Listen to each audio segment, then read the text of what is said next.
She's been unconscious for almost a day. So when do you think she will regain consciousness? I cannot give you a concrete number, sorry. We're hoping in the next few days, but again, it could be much longer. I understand. Thank you for your effort. I was the one who caused the accident. That's why I've been bothering you so much. Sorry for that. I just hope she'll recover soon. No worries. I'll give you some space, okay? Wow, aren't you a professional actress or what? I just hope she'll recover soon. I'm not as good as you. Look at you, all sad and worried because your beloved wife is in danger. Hang in there, darling. The insurance money will be ours soon. I'll make sure she won't survive. You'd better keep your word. I can't wait to move in with you. And I can't wait to move in with you. My name is Sarah, and I had been married to my husband Alex for 6 years. We had a beautiful life together and a cozy home. We both had steady jobs and everything seemed perfect. But as time went by, I started to feel like something was missing. Our romance was slowly fading away, and I didn't know what to do about it. I tried to talk to Alex about it, but he always brushed it off, saying that everything was fine. I naively assumed that maybe this difficult period in our marriage was just temporary and things would eventually revert back to the way they used to be. I tried to focus on other tasks to improve the quality of our lives. I focused more on my career as a primary school teacher. I didn't like my job so much, but Alex really wanted me to keep it because it ensured a stable stream of income for both of us. I was also more mindful of our savings and made some adjustments to our financial habits. Then, we saved enough to purchase new insurance plans that covered every possible accident and illness, so I felt really secure.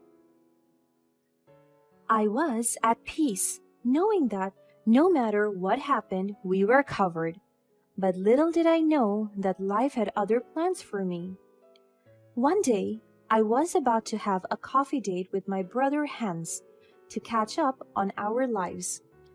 We were very close since we were kids, but because of his busy job, we could never meet up as often as we wanted to. He's a police officer in town, and I'm always so proud of him. That day, I was really excited that he could finally make some time to grab coffee with me. Since life at home had been rather gloomy, I was really looking forward to spending the afternoon with Hans. It was a rainy day, so it wasn't easy for me to walk to the coffee shop. I was really careful and minding my steps though. But it seemed like that was not enough to keep me safe. Unfortunately, I was crossing the road when out of nowhere, I was hit by a car. The impact was so sudden that I didn't have time to react. I was thrown to the ground, and everything went black. The last image that I could remember was Hans sitting in the coffee shop on the other side of the road, terrified when he saw me. I prayed Hans would find me and take me to the hospital immediately.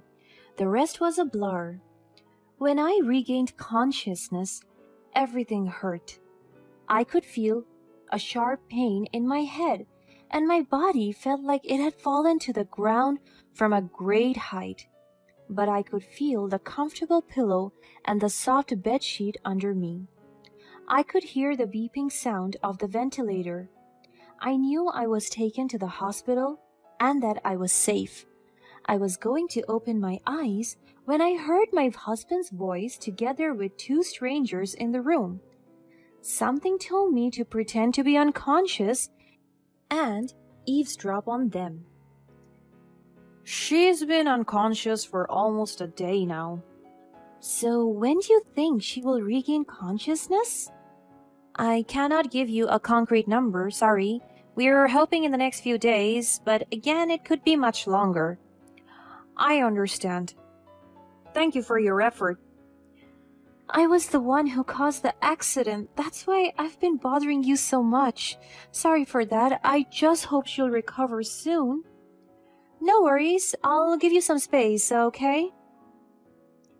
At this point, I could hear the nurse's footsteps as she walked away.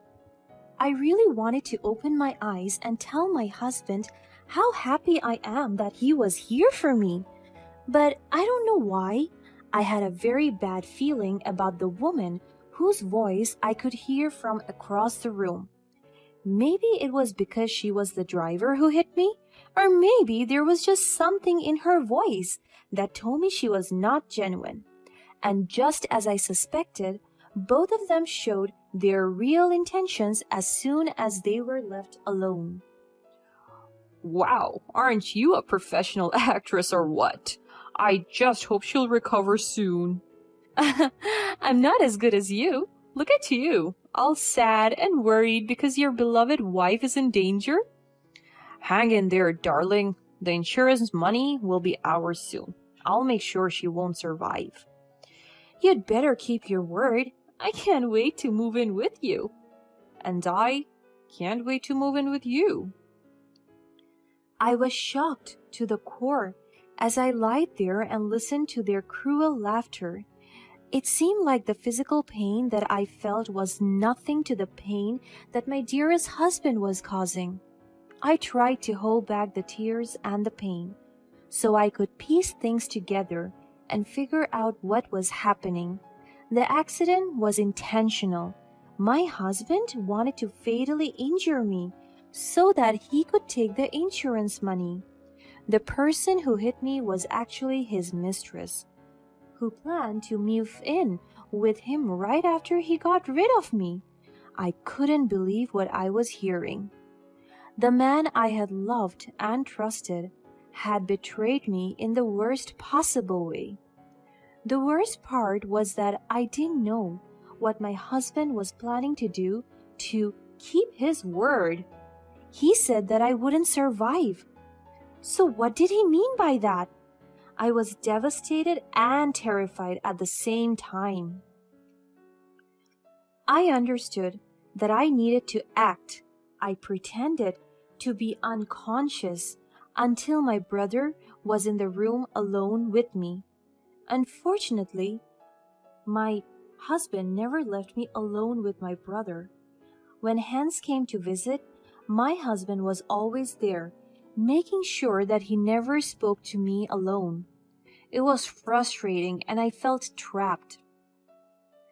I wanted to tell my brother, but I couldn't find a way to do it. Hans was a really busy police officer too, so he couldn't visit me too often. I felt so alone and helpless. I didn't know what to do or who to turn to. My husband's betrayal had shattered my world, and I didn't know how to pick up the pieces. Every day felt like an eternity. I was in so much pain, both physically and emotionally. I missed my old life, where everything was normal and predictable.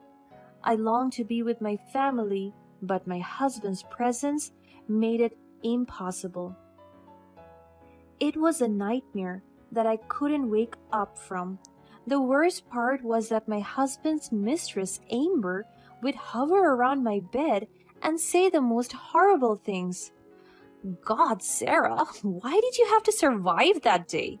If you were just gone, it would have been so much easier for all of us. Guess what I did today? I signed a settlement with your husband, and I'm gonna pay it off with your insurance money. Am I a genius or not? Don't you think I deserve to live the comfortable life that you think you deserve? You can't even make your husband happy, honey. This is what you deserve. And all I could do was hold back my tears and keep waiting. Right when I thought there was no hope and my husband would soon find out that I was pretending to be unconscious, an opportunity presented itself.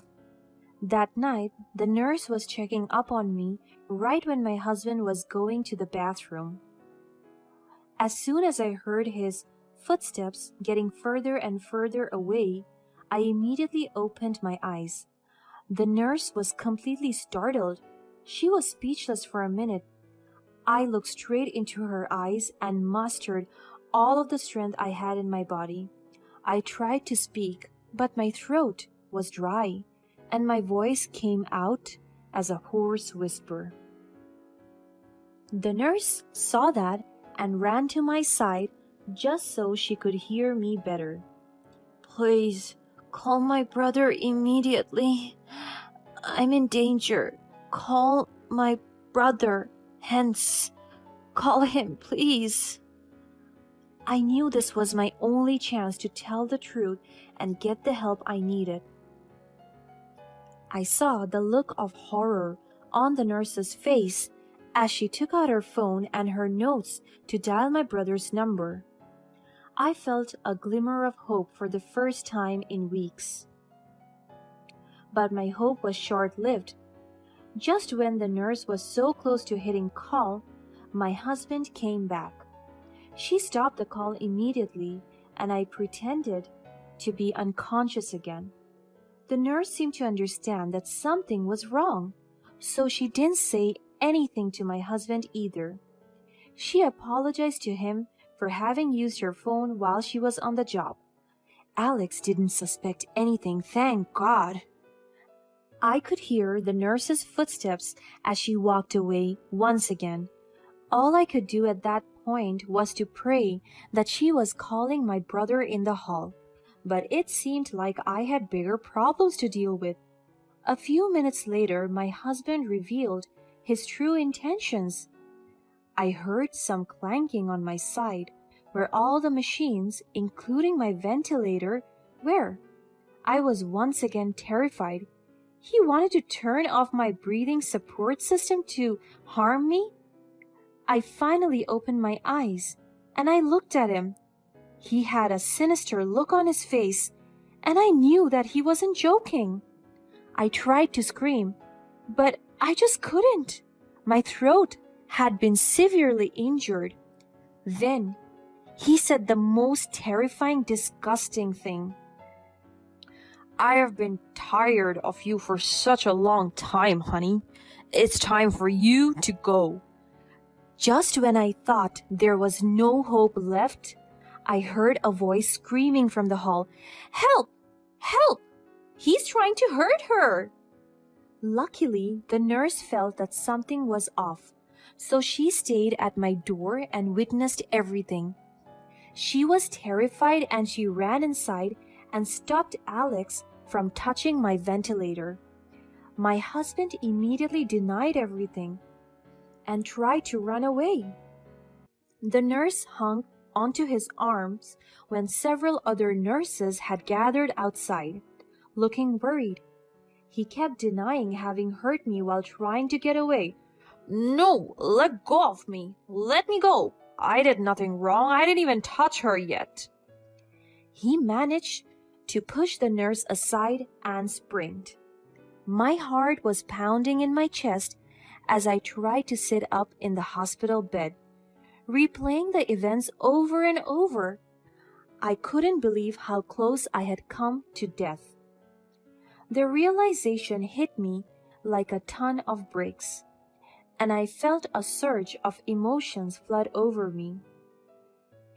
I had never felt so vulnerable in my life. The thought of leaving Hans behind and never having the chance to say goodbye was almost too much to bear. But as the initial shock wore off, I began to feel a sense of gratitude wash over me. I was alive. Against all odds, I had survived, thanks to the nurse. Later on, I got to hear the rest of the story from her. It turned out that she had managed to call Hans the moment she walked out of the room, and he started driving to my hospital at once. She was slightly injured after the conflict with my husband, but she was just happy I was saved. After running outside, Alex really showed his true intentions.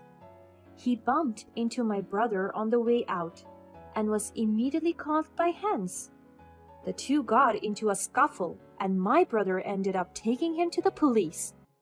Obviously, Alex could not possibly win a fight against a trained police officer, which was Hans. My husband was arrested and brought to trial for his crimes. It was a long and grueling process, but in the end, justice was served. Thanks to the nurse's testimony and the evidence we had gathered, my husband was found guilty and sent to jail for a long time. His mistress, Amber, was sued too. Of course, she also lost her lawsuit and was sent to jail, together with her lover. I was finally able to breathe a sigh of relief. I had been living in constant fear for so long, and now I could finally rest easy, knowing those wicked people could no longer harm me. It was a huge weight off my shoulder. Slowly but surely, I was recovering. Hans was always by my side, making sure that I was safe, healthy, and hopeful. Going through such a terrible event really opened my eyes. I learned that I had to start living for myself and enjoyed life without needing my husband around. I quit my job as a primary school teacher as soon as I realized I wanted to open a business all by myself. Quitting my stable job was a huge decision for someone who had always played it safe. But I knew that it was the right one. I had always had an entrepreneurial spirit and had dreamed of owning my business for years. The accident had been a wake-up call, and I knew that I couldn't continue to put my dreams on hold any longer. With a newfound sense of purpose, I poured all of my energy into the new venture. So now, I run a coffee shop really close to my brother's workplace, and we can see each other whenever we want to.